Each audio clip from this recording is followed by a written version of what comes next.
ನಾವೇ ಫೋಟೋ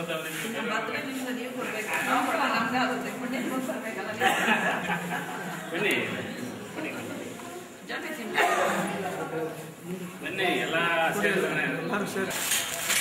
ಜೋಡಿ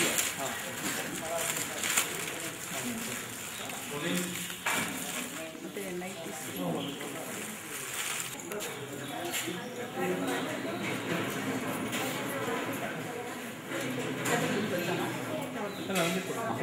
ಅವ್ರು ಕೊಡಬೇಕು ಆಮೇಲೆ ಅವರು ತೆಗೆದುಕೊಂಡ್ರೆ ಅಣ್ಣ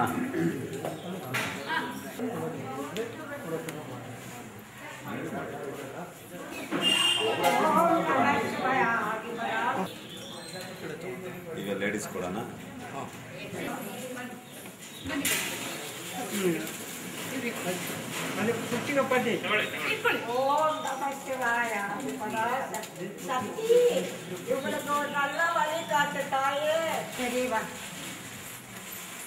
ನಮಸ್ಕಾರ. ನನ್ನ ಹೆಸರು ರಾಮಚಂದ್ರ ನಾಯ್ಡು ಅಂದ್ಬಿಟ್ಟು ಶ್ರೀಮಂತ ಸಾಯಿ ಚಾರಿಟಬಲ್ ಟ್ರಸ್ಟ್ ಅಂದ್ಬಿಟ್ಟು ನಡೆಸ್ತಾ ಇದ್ದೀನಿ. ಇಲ್ಲಿ ವೃದ್ಧರು, ಬುದ್ಧಿಮಾಂದ್ಯರು, ಅಂಗವಿಕಲರು, ಕಣ್ಣಿಲ್ದವರು, ಹಾಸಿಗೆ ಹಿಡಿದಂಥವ್ರು ಎಲ್ಲರೂ ಇದ್ದಾರೆ ಮತ್ತು ಓದೋ ಮಕ್ಕಳು ಇದ್ದಾರೆ. ಇಲ್ಲಿ ಇವತ್ತು ಸಾರ್ ಅವ್ರದ್ದು ಬರ್ತ್ಡೇ ಇದೆ, ಟಿ.ಸಿ. ವೆಂಕಟೇಶ್ ರೆಡ್ಡಿ ಅವ್ರದ್ದು. ಅವ್ರು ಬಂದು ಇಲ್ಲಿ ಎಲ್ಲರಿಗೂ ಬಟ್ಟೆ, ಊಟ, ವಸತಿ ಎಲ್ಲದಕ್ಕೂ ವ್ಯವಸ್ಥೆ ಮಾಡ್ತಾಯಿದ್ದಾರೆ ಮತ್ತು ತುಂಬ ಹೆಲ್ಪ್ ಮಾಡ್ತಿದ್ದಾರೆ ನಮ್ಮ ಆಶ್ರಮಕ್ಕೆ. ಅವರು ಈ ಥರ ದಾನಿಗಳು ಬಂದು ನಮಗೆ ತುಂಬ ಹೆಲ್ಪ್ ಮಾಡ್ತಿದ್ದಾರೆ. ಹಾಗಾಗಿ ನಾವು ಈ ಆಶ್ರಮ ನಡೆಸೋದಕ್ಕೆ ಸ್ವಲ್ಪ ಪರವಾಗಿಲ್ಲ. ಮೀನಾಕ್ಷಿ ಮಾಡುವ ನಮಸ್ಕಾರಗಳು. ಏನಪ್ಪ ಇಲ್ಲಿ ಪುಟ್ಕೋಡಿ ಪ್ರತಿಭಾದಲ್ಲಿ ಬರ್ತಾ ಇರೋರು ಆಶ್ರಮದಲ್ಲಿ ಬರ್ತಿದ್ದೀರಾ ಅನ್ಕೊಂಡಿದ್ದೀರಾ? ಸೊ ಇವತ್ತು ನಮ್ಮ ಸರ್ ಟಿ.ಸಿ. ವೆಂಕಟೇಶ್ ರೆಡ್ಡಿ ಅವರು ಹುಟ್ಟಿದಬ್ಬರ ಪ್ರಯುಕ್ತ ನಾವಿಲ್ಲಿ ಸಾಯಿ ಚಾರಿಟಬಲ್ ಟ್ರಸ್ಟ್ ಅಲ್ಲಿಗೆ ಆಶ್ರಮಕ್ಕೆ ಬಂದಿದ್ದೀವಿ. ಸೊ ತುಂಬ ಸಂತೋಷ ಆಗ್ತಿದೆ ರೀ. ಯಾವಾಗಲೂ ಶೂಟಿಂಗು ಮನೆ ಅಂತಿದ್ದವಳಿಗೆ ಇವತ್ತು ಇಲ್ಲಿ ಬಂದು ಫಸ್ಟ್ ಟೈಮ್ ನಾನು ಸರ್ ಜೊತೆ ಹೀಗೆ ಬಂದಿರೋದು. ಅವರು ಯಾರಿಗೂ ಗೊತ್ತಾಗ್ದಾಗೆ ದಾನ ಧರ್ಮಗಳು ಮಾಡ್ತಾಯಿದ್ರು. ಇವತ್ತೇನು ಫಸ್ಟ್ ಟೈಮ್ ಅವರೆಲ್ಲರಿಗೂ ಗೊತ್ತಾಗೋ ಥರ ಮಾಡ್ತಿದ್ದಾರೆ. ಸೊ ಖುಷಿ ಆಗ್ತಿದೆ. ಇನ್ನೂ ನೋಡಿದ್ಮೇಲೆ ಜೀವನ ಇಷ್ಟೇನ ಅನ್ಸಕ್ಕೆ ಶುರುವಾಗುತ್ತೆ. ರಿಯಲಿ ದುಃಖ ಆಯಿತು ಇಲ್ಲಿ ಬಂದಾಗ. ಏನು ಹೇಳಬೇಕು ಅಂದರೆ ನಾವು ಇವ್ರನ್ನೆಲ್ಲ ನೋಡಿದ್ರೆ ನಾವು ತುಂಬ ಚೆನ್ನಾಗಿದ್ದೀವಿ ಅಂತ ಅನಿಸುತ್ತೆ. ಬಟ್ ನಮ್ಮ ಕೈಲಿ ಆಗೋದನ್ನ ಆದಷ್ಟು ಇವ್ರಿಗೆ ನೋಡ್ಕೊಳ್ಳೋಣ ಬಂದು ಅಂತ ಅನಿಸುತ್ತೆ ರೀ. ಎಲ್ಲರೂ ಅಷ್ಟೇ ನಿಮ್ಮ ಹುಟ್ಟಿದಬ್ಬನ ಹೇಗೋ ಎಲ್ಲೆಲ್ಲೋ ಗ್ರ್ಯಾಂಡಾಗಿ ಆಚರಿಸ್ಕೊಳ್ಳೋದು ಬದಲು ಇಲ್ಲಿ ಬರೋಣ, ಇವ್ರ ಹತ್ರ ಸೇರೋಣ, ಇವರು ನಲಿವಲ್ಲಿ ನಾವು ಭಾಗಿಯಾಗೋಣ ಅಂತ ನಾನು ಕೇಳ್ಕೊಳ್ತೀನಿ. ನಮ್ಮ ಸಾರಿಗೆ ಆ ಚಾಮುಂಡೇಶ್ವರಿ ಆಯುರಾರೋಗ್ಯ ಸಿರಿ ಸಂಪತ್ತು ಐಶ್ವರ್ಯ ಕೊಟ್ಟು ಇನ್ನಷ್ಟು ಯಶಸ್ಸು ಕೊಟ್ಟು ರಾಜಕೀಯದಲ್ಲಿ ಅವರು ಮುಂದುವರಿಬೇಕು ಅಂದ್ಕೊಂಡಿದ್ದಾರೆ. ನೆಕ್ಸ್ಟ್ MLA ಕ್ಯಾಂಡಿಡೇಟ್ ಕೂಡ. ಸೊ ಅವ್ರು ಗೆಲ್ಲಿ ಅಂತ ಆ ಚಾಮುಂಡೇಶ್ವರಿಯಲ್ಲಿ ಪ್ರಾರ್ಥಿಸ್ತೀನಿ. ನಾ ಯಾವಾಗಲೂ ಅವ್ರ ಜೊತೆ ಇರೋಕ್ಕೆ ಇಷ್ಟಪಡ್ತೀನಿ. ಈಗ ಒಂದು ಮಾದರಿ ಆಗ್ಬೇಕಂತ ಹೇಳ್ಬಿಟ್ಟು ನಮ್ಮ ತಿಳಿದಿರೋಂಥ ಒಂದು ವ್ಯಕ್ತಿಗೆ ನಾನು ಒಂದು ರೆಕಗ್ನೈಸ್ ಮಾಡಿದೆ.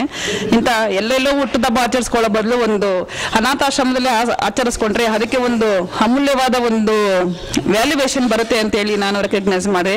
ಅದರಿಂದ ತಮ್ಮ ಮಾತನ್ನು ಆಲಿಸಿ ಅವರು ಈ ಒಂದು ಕಾರ್ಯಕ್ರಮಕ್ಕೆ ಒಪ್ಪೋದಕ್ಕೆ ಅವರಿಗೆ ನಾನು ಚಿರಋಣಿ ಆಗಿರ್ತೇನೆ. ಸೊ ನಾವೆಷ್ಟೋ ಎಲ್ಲೆಲ್ಲೋ ದಾನ ಧರ್ಮ ಮಾಡ್ಬೋದು, ಆದರೆ ಇಂಥ ಒಂದು ಸನ್ನಿವೇಶದಲ್ಲಿ ಈಗ ನೋಡಿ ಬೆಳಗಿನ ಜಾವನ 5 ಗಂಟೆಗೆ ಬಂದು ಇಷ್ಟೆಲ್ಲ ರೆಡಿ ಮಾಡಿ, ಓಕೆ, ಇಷ್ಟೆಲ್ಲ ಸ್ಪಾನ್ಸರ್ ಮಾಡಿ, ಇಷ್ಟು ಜನ ಇದ್ದೋಳಿ, ಎಷ್ಟು ವಯಸ್ಸಾದವರಿದ್ದಾರೆ, ಅವರೆಲ್ಲ ಒಂದು ಡೆಡಿಕೇಶನ್ ಕೊಟ್ಟು 7 ಗಂಟೆಗೆ ಎದ್ದು ಅವರ ಸೇವೆಯನ್ನು ಅವರು ಸಾರಿಗೋಸ್ಕರ ಹುಟ್ಟಿದಬ್ಬಗೋಸ್ಕರ ಡೆಡಿಕೇಟ್ ಮಾಡಿದ್ದಾರೆ ಅಂದರೆ ನಿಜವಾಗ್ಲೂ ಆ ಸಾರ್ ಕೇಳ್ಕೊಂಡಿರೋ ಪುಣ್ಯ ಅಂತಾನೆ ನಾನು ಹೇಳ್ಬೋದು. ಅವ್ರಿಗೆ ಮುಂದಿನ ಫ್ಯೂಚರಲ್ಲಿ ಒಳ್ಳೆ ಬಾಳ್ವೆ ಕೊಡಲಿ, ಮುಂದಿನ ಯಶಸ್ಸನ್ನು ಅವ್ರಿಗೆ ಹಾರೈಸಲಿ ಅಂತ ತಮ್ಮೆಲ್ಲರ ಪರವಾಗಿ ನಾನು ಹರ್ಸ್ಕೊಳ್ತೇನೆ. ವರ್ಷ ಏನೂ ಇಲ್ಲ, ಮಾಡ್ತೀನಿ, ನನ್ನ ಕೆಲಸಗಳನ್ನ ಆಚರಣೆ ಮಾಡ್ತೀನಿ. ಅದೇ ಆಡಂಬರದಿಂದ ಮಾಡ್ತೀನಿ. ಈಗ ಈ ಆಶ್ರಮ ನೋಡಿ ನನಗೂ ಅರ್ಥಪೂರ್ಣವಾಗಿ ಮಾಡಬೇಕಂತ ನಮ್ಮ ಸ್ನೇಹಿತರೆಲ್ಲ ಫೋರ್ಸ್ ಮಾಡಿದಾಗ ನಾನು ಇದು ನಂಬ್ಕೊಂಡಿದ್ದೀನಿ. ನಾನು 55ನೇ ವರ್ಷ ಪೂರ್ತಿ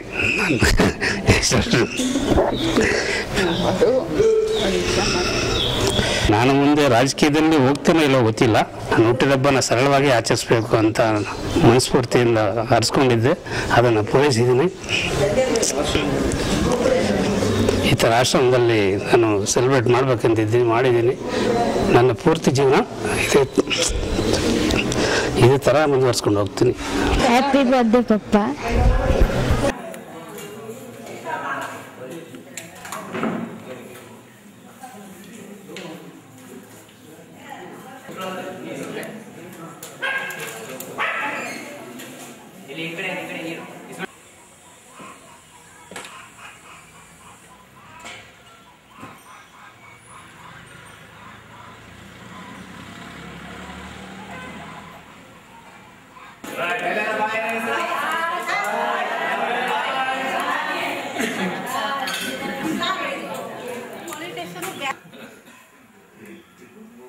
ವೆಂಕಟೇಶ್ ರೆಡ್ಡಿ ಅವ್ರಿಗೆ 54ನೇ ಹುಟ್ಟುದ ಹಬ್ಬದ ಶುಭಾಶಯಗಳು.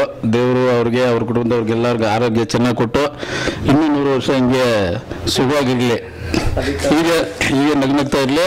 ಅತಿ ಶೀಘ್ರದಲ್ಲೇ ನಮ್ಮ ಅಣ್ಣ MLA ಆಗಬೇಕು ಅಂತ ನಮ್ಮ ಆಸೆ. ಯಾವುದೋ ಒಂದು ಕ್ಷೇತ್ರದಲ್ಲಿ ನಮ್ಮ ಕರ್ನಾಟಕ ಸ್ಟೇಟಲ್ಲಿ ಆಗಲಿ ಅಂತ ನಮ್ಮ ಶುಭ ಹಾರೈಕೆಗಳು. ಧನ್ಯವಾದಗಳು.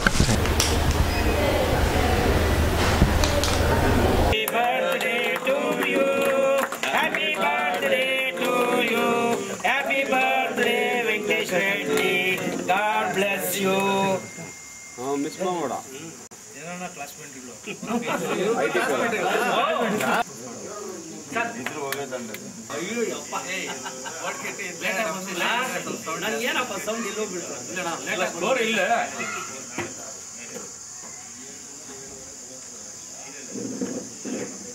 ನಾನು ಕಾಣಿಸ್ತೇನೆಪ್ಪ ಫೋಟೋನ ಕಾಣಿಸಿಲ್ಲ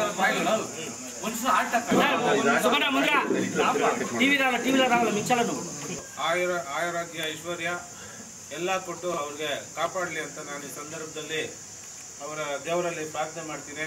ಅವ್ರ ಕುಟುಂಬ ಇನ್ನೂ ಸಂತೋಷವಾಗಿ ಅವರು ದಾನ ಮಾಡೋದು ಇನ್ನೂ ಹೆಚ್ಚಿಗೆ ಮಾಡಿ ಜನಗಳ ಪ್ರೀತಿ ಗಳಿಸಿ ಅವರು ಇನ್ನೂ ಮುಂದೆ ಬರಲಿ ಅಂತ ನಾನು ಅವರಲ್ಲಿ ದೇವರಲ್ಲಿ ಪ್ರಾರ್ಥನೆ ಮಾಡಿ ಅವ್ರಿಗೆ ಹೆಚ್ಚಿನ ಆಯುಷು ಆರೋಗ್ಯ ಕೊಡಲಿ ಅಂತ ನಾನು ಕೇಳ್ಕೊತಾ ಇದ್ದೀನಿ. ನಮ್ಮ ನೆಚ್ಚಿನ ವೆಂಕಟೇಶಣ್ಣವರಿಗೆ ಹುಟ್ಟುಹಬ್ಬದ ಹಾರ್ದಿಕ ಶುಭಾಶಯಗಳನ್ನು ಕೋರ್ತಾ ಇದ್ದೀನಿ.